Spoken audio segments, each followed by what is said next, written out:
Uncle, आप इतनी रात को कहाँ जा रहे हैं? अरे बेटा, ये सवाल मैं तुमसे पूछता हूँ कि आप लोग इतनी रात को कहाँ जा रहे हो बेटा। अरे बेटा, मुझको तो ऐसा लग रहा है जैसे मैं अपना बचपन सामने खड़ा हुआ देख रहा हूँ। पर अंकल क्यों? आप तो लगता है बड़े घर के मालिक हैं, क्योंकि आपके पहनावे से ही नजर आ रहा है। पर आपके पास तो गाड़ी नहीं नजर आ रही। हाँ अंकल, आपकी गाड़ी कहाँ है? आप तो बहुत बड़े घर के मालिक हैं। अरे बेटा, कहाँ मालिक हूँ अब तो मेरे बच्चे ही मालिक बन चुके हैं। पर दादाजी, आपको ये देखकर क्यों लग रहा है कि आपका बचपना आपके सामने खड़ा है? अरे बेटा, क्या बताऊं, मैं भी अपने बचपन में ऐसे ही लकड़ियां ढोता था आधी रात को, ताकि पढ़ लिख कर कामयाब बन सकूं। पर जो होना था वो हुआ, कामयाबी तो मिली नहीं। खेती किसानी कर कर ही अपनी जिंदगी को गुजारा किया है मैंने। लेकिन मैंने कामयाबी अपने बच्चों को दे दी है, क्योंकि मैंने किसानी कर करके अपने बच्चे को पढ़ा लिखा दिया है। अब वो ही कामयाब हो गए हैं। अरे वाह दादाजी, तभी तो आप हट्टे कट्टे हैं। अरे तभी तो इतने बुढ़ापे में भी आपके हाथ पांव चल रहे हैं, वरना बुढ़े लोग चारपाइयों पर पड़ जाते हैं। लगता है आपने जवानी में कुछ ज्यादा ही काम किया है, इसलिए आपकी हड्डियां मजबूत हैं। अरे दादाजी, मुझको लगता है ये गरीबी भी सबका ही इम्तिहान लेती है, किसी को नहीं छोड़ती है। अरे जो अमीर है उन लोगों का भी इम्तिहान लिया होगा इस गरीबी ने। अरे मैं सोच रहा हूँ इन लकड़ियों को बेचकर आकर कुछ पैसे बना लूं, ताकि मैं अपनी पढ़ाई के लिए कुछ किताबें खरीद सकूं। और मैं ये भी सोच रहा हूँ कि मैं गांव में नहीं विदेश में जाकर पढूं, ताकि जल्दी कामयाबी मिल सके। क्योंकि मेरी माँ घरों में काम कर कर कर तंग आ चुकी है बेचारी। अब तो वो हड़बड़ाहट में गिर भी जाती है और सब लोग उसका मजाक उड़ाते हैं। ये सब कुछ मुझसे नहीं देखा जा रहा, इसलिए मैं जल्दी कामयाब होना चाहता हूँ। अरे बेटा, तुम जैसे लोग कामयाब हो जाते हैं बेटा। तुम्हारी माँ की जो दुआएं तुम्हारे साथ हैं वो तुमको कामयाब बनाएंगी बेटा, चाहे पैसा हो ना हो। अरे जब तुम्हारी माँ तुम्हारा इतना साथ देती है, तुम्हारे लिए घर घर में काम करती है, तो बेटा उसका पेट और उसका मन और उसका दिमाग तीनों दुआएं देगा बेटा। तुम्हारी कामयाबी तुम्हारी राह देख रही है बेटा। जाओ, अपनी कामयाबी को ढूंढो बेटा, तुम एक दिन कामयाब जरूर होगे। अरे दादाजी, आप भी दुआएं दे दीजिए ना इसको, ताकि ये भी कामयाब हो जाए। अरे बेटा, कामयाबी तो तुमको मिलकर ही रहेगी बेटा। तुम्हारे लिए चलो मैं भी दुआ करूंगा। पर बेटा, तुम कौन हो इसके साथ? अरे दादाजी, जो सारे गांव में सड़कें डलवाते हैं ना, उनकी बेटी है ये। बहुत मालदार है। पर ये मेरे साथ इसलिए है क्योंकि मैं इसकी दोस्त हूँ दादाजी। और और ये दोस्ती कभी नहीं छोड़ेंगे, इसलिए मैं इसके साथ हूँ। पर दादाजी, आपको बुरा लग रहा है क्या? अरे बेटा, तुम्हारे पास इतनी मालदारी और इतना बड़ा घर और इतना बहुत सारा पैसा है, तब भी तुमने इस लड़के को दोस्त बनाया हुआ है। अरे दादाजी, मैं दोस्त इंसान का पहनावा देखकर नहीं, और ना ही उसका घर बार देखकर, बल्कि उसका दिल देखकर बनाती हूँ। बिल्कुल सही कर दी हो बेटा, क्योंकि लोगों की सूरत नहीं, सीरत देखकर ही दोस्त बनाना चाहिए। क्यों दादाजी, आपको मेरी दोस्त अच्छी लगी ना? हाँ हाँ बेटा, तुम बड़े होकर कामयाब बनो, और एक दूसरे का साथ बड़े होकर भी मत छोड़ना बेटा। तुम दोनों खूब तरक्की पाओगे। हाँ दादाजी, यही मैं चाहता हूँ कि हम दोनों एक साथ कामयाब हों। हाँ हाँ बिल्कुल, मैं भी कामयाब होकर रहूंगी अब तो, क्योंकि रोहन और मैं एक साथ एक बराबर में ही ऑफिस खड़े करेंगे बनाकर। चलो, खुदाया तुम्हारे सपने पूरे करे। मैं चलता हूँ बेटा, और आप लोग भी चले जाओ। वो क्या है ना, सड़कों पर इतनी रात को गए छोटे बच्चे का टहलना सही नहीं है बेटा। आजकल चोर इतने मंडरा रहे हैं, अगर तुमको कुछ कर दिया तो। इसलिए बेटा जल्दी से जाओ घर पर, तुम्हारी मम्मी तुम्हारा इंतजार कर रही होंगी। ठीक है दादाजी, आप भी अपना ख्याल रखना और हमको दुआओं में याद रखना। चलो रोहन, अब मैं भी चलती हूँ, वरना पापा जी बहुत गुस्सा करेंगे। अरे मुझको तो लगता है वो कल हमारे घर दोबारा वापस आएंगे और मेरी मम्मी को खूब सुना कर जाएंगे, क्योंकि तुम स्कूल से यहीं आ गई हो, कहीं ऐसा ना हो वो ढूंढ रहे हो। अरे नहीं नहीं, मैंने दादी को कॉल कर दिया था, उन्होंने बता दिया होगा। अब भले ही वो मुझ पर गुस्सा करें या मुझको मारे कूटे, लेकिन मैं गाँव आना तो नहीं छोड़ूंगी, क्योंकि मेरा मन गाँव में ही लगता है।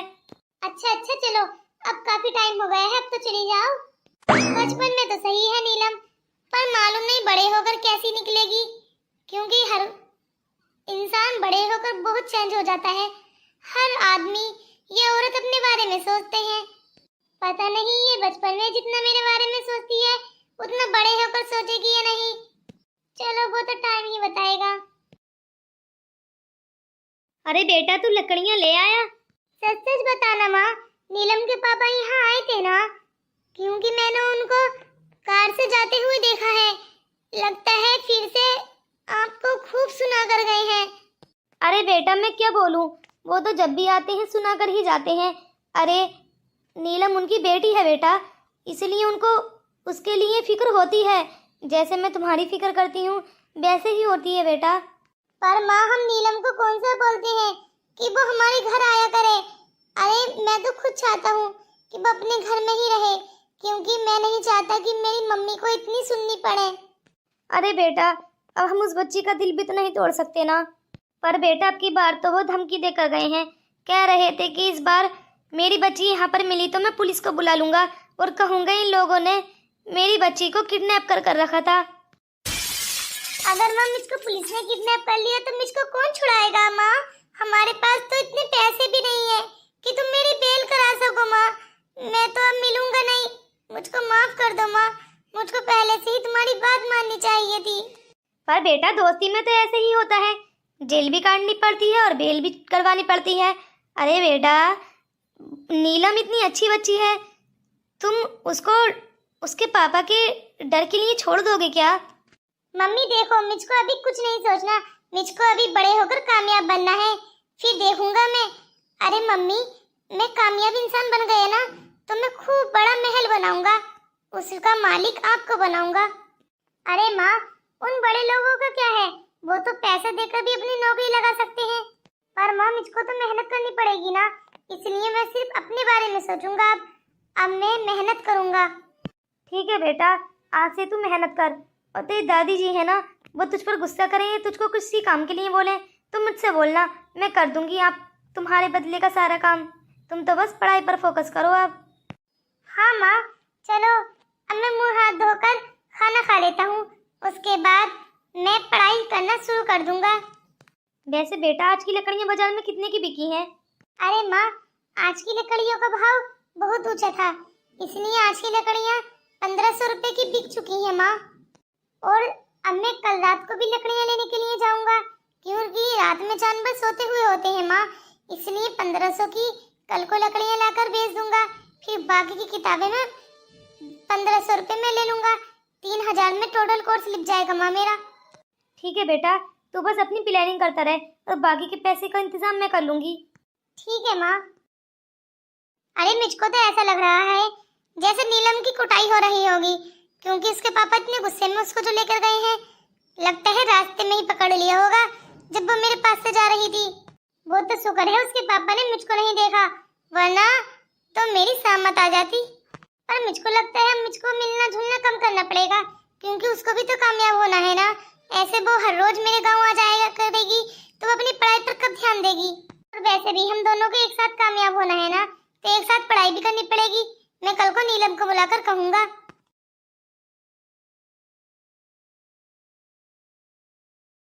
अरे लगता है दादी जी ने तो आज मुझको पकड़ ही लिया है। अरे लगता है अब सारी सच्चाई पापा जी को बता देंगी, कहेंगी फिर से जा रही है ये गांव। अरे बेटा कहाँ जा रही हो, मुझको तो बताकर चली जाया करो। अरे मैं तो तुम्हारी दादी हूँ ना, और तुम मुझको अपनी माँ भी समझती हो। अरे दादी वो मैं अपनी कॉपी किताबें लेने के लिए जा रही थी, बस कुछ काम याद आया था। अरे बेटा मुझको इतना उल्लू बना रही है तू, अरे मेरे सामने पली बड़ी है तू, तेरा चलना फिरना चाल ढाल सब जानती हूँ मैं। अच्छा दादी जी तो फिर बता दीजिए मैं छपकली जैसी चाल चलती हूँ या मगरमच्छ जैसी? छिपकली से कम नहीं है, और मगरमच्छ को तो बस कहो ही मत। अरे नहीं कहती, और जब मन करता है पूरा ही निकल जाती है। अरे दादी, आप भी क्या क्या सोचती हैं? हाँ, मुझको तो हंसी आती है आप पर। ठीक है बेटा, तू भी हंस ले, बुढ़ापा हंसने के लिए ही होता है। अरे नहीं नहीं दादी जी, बुरा मत मानिए, मैं गाँव जा रही थी। पर क्यों बेटा? पर बेटा क्यों? गाँव क्यों जा रही है? अच्छा, मुझको लगता है तेरी सहेली बुला रही है ना तुझको। तुझको प्रोजेक्ट लेने के लिए जाना है ना बेटा? हाँ, क्योंकि दादी जी मैं रोहन को फ़ोन देना चाहती हूँ, क्योंकि उस बेचारे के पास इतने पैसे नहीं है कि वो ट्यूशन लगा सके अपनी। मैं सोच रही थी क्यों ना वो यूट्यूब से ऑनलाइन पढ़ लिया करे, इसीलिए मैं उसको फ़ोन देकर आऊँगी आज। पर बेटा तेरे पास इतने पैसे कहाँ से आए? अरे दादी जी, किसी से ना कहना, पापा की जेब से चोरी की हैं। पापा को बोल दूंगी कि मुझको नहीं मालूम कहाँ गई हैं, नौकरों वगैरह न निकाल लिए होंगे। अरे मेरी बेटी मुझको ही धोखा दे रही है। ठीक है बेटा, अगर तू ऐसा चाहती है तो ऐसे ही कर ले। जा चली जा बेटा, और कुछ मत बोल। क्यों दादी जी, और कुछ बताऊं मैं आपको उसके बारे में? अरे बहुत सारी बातें हैं, बहुत मन लगता है गांव में। अरे नहीं नहीं बेटा, कुछ मत बोल। ठीक है तो दादी जी मैं जा रही हूँ फिर। अच्छा, अब मैं समझा उसका साथ कौन दे रहा था। मेरी अम्मा ही उसका साथ दे रही थी। अरे मेरी बच्ची को बिगाड़ कर रख दिया है तुमने। अरे तुमने क्या सोचा है कि उसकी माँ नहीं है तो तुम उसको बिगाड़ दोगी? अरे नहीं नहीं बेटा। चुप, बिल्कुल चुप अम्मा जी। मैंने ये सोचा नहीं था कि आप ऐसी निकलेंगी। अरे मैं तुमको अपनी माँ समझता था, पर क्या, आप तो मेरी सासू माँ है ना। मेरी माँ होती तो मेरे बारे में सोचती, मेरी बच्चे के बारे में सोचती, पर आप तो उसकी नानी हैं। तो कभी कहती हैं मैं दादी हूँ, कभी माँ, तीनों रूप देकर आपने उसको बिगाड़ कर रख दिया है। अब मैं तुम पर भरोसा बिल्कुल भी नहीं करूंगा। अब जो करना है मैं करूंगा। अब देखो क्या होता है उसके साथ। ना ही तो उनके घर वालों को छोड़ूंगा और ना ही मैं उसको छोड़ूंगा। अरे ये तो बहुत हुआ, रोहन के घर वालों का कसूर ही क्या है? बस ये बेचारी नीलम ही उनके पीछे पड़ी है, उनका जीना हराम कर दिया है। एक तो बेचारे इतने गरीब हैं, ऊपर से ये रोज जाकर उनको मुसीबत खड़ा कर देती है। एक तो गरीबी की मुसीबत झेल रहे हैं, ऊपर से इस नीलम की दी हुई। हमारी दोस्ती को किसी की नजर न लगे। अरे नीलम मेरी बहुत अच्छी दोस्त है, हम आगे जाकर भी ऐसे ही दोस्त बने रहेंगे। अरे वाह, नीलम ने तो खूब बड़ा फोन दिया है, अब मुझको कामयाब होने से कोई नहीं रोक सकता। अरे यहाँ पर पुलिस इंस्पेक्टर, इसी लड़के ने मेरा फोन छीना है।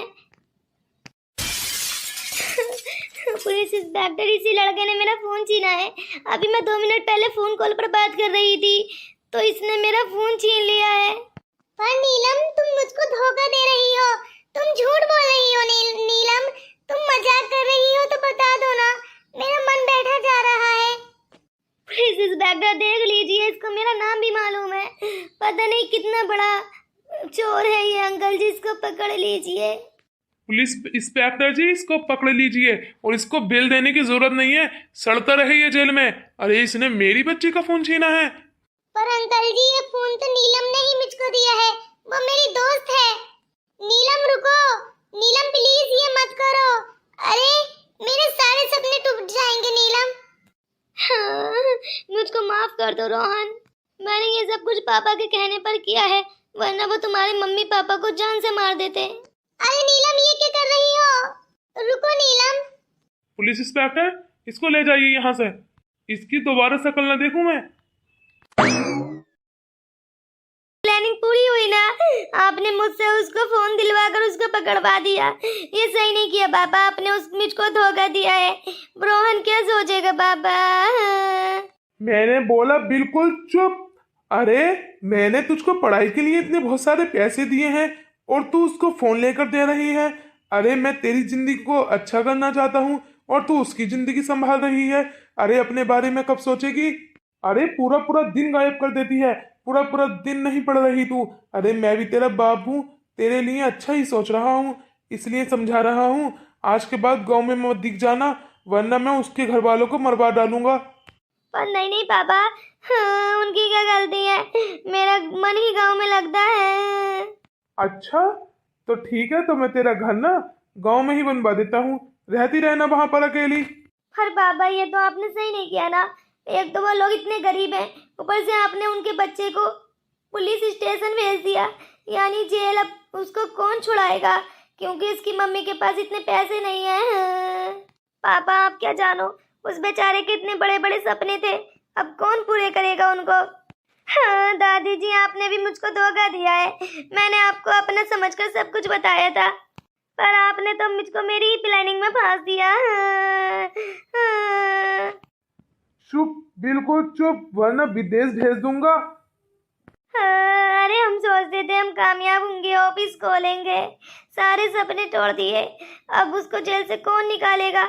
क्या वो निकलने के बाद मुझसे बात करेगा? अरे वो मुझको कितना बुरा समझेगा ना। हमारी दोस्ती तोड़ दी। अरे रुक यहीं पर। मुझको आप लोगों से बात ही नहीं करनी है, मैं आपसे नहीं बोलूंगी अब। अरे ये नीलम के पापा ने तो बहुत ही बुरा किया है, इनको ऐसा नहीं करना चाहिए था। रोहन को जेल नहीं भेजना चाहिए था, वो इतने गरीब हैं बेचारे, उनको कौन छुड़ाएगा। मुझको एक काम करना पड़ेगा, मैं नीलम की उदासी नहीं देख सकती। मैं नौकर के हाथ पैसे दिलवाकर पुलिस वालों को उनको छुड़वा देती हूँ, ताकि रोहन अपने सपने पूरे कर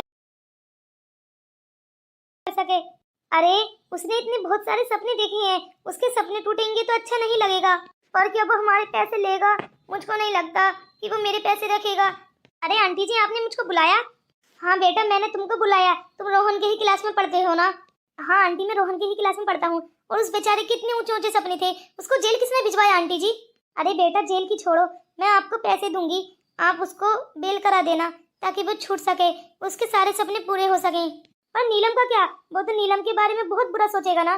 बेटा वो भले ही नीलम को या हमको कितना भी बुरा समझ ले, पर बेटा उसकी जिंदगी बर्बाद नहीं होनी चाहिए, इसलिए उसको कामयाब होना होगा।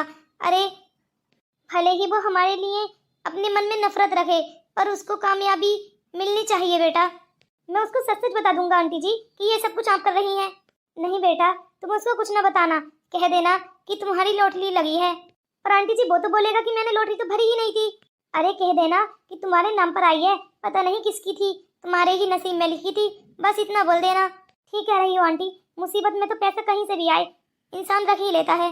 हाँ बेटा, मैं नीलम पर गौर करूंगी ताकि ये भी कामयाब हो सके और इन दोनों के सपने पूरे हो सकें। और तुम रोहन पर ध्यान देना, उसको कामयाबी के लिए मोटिवेटेड करते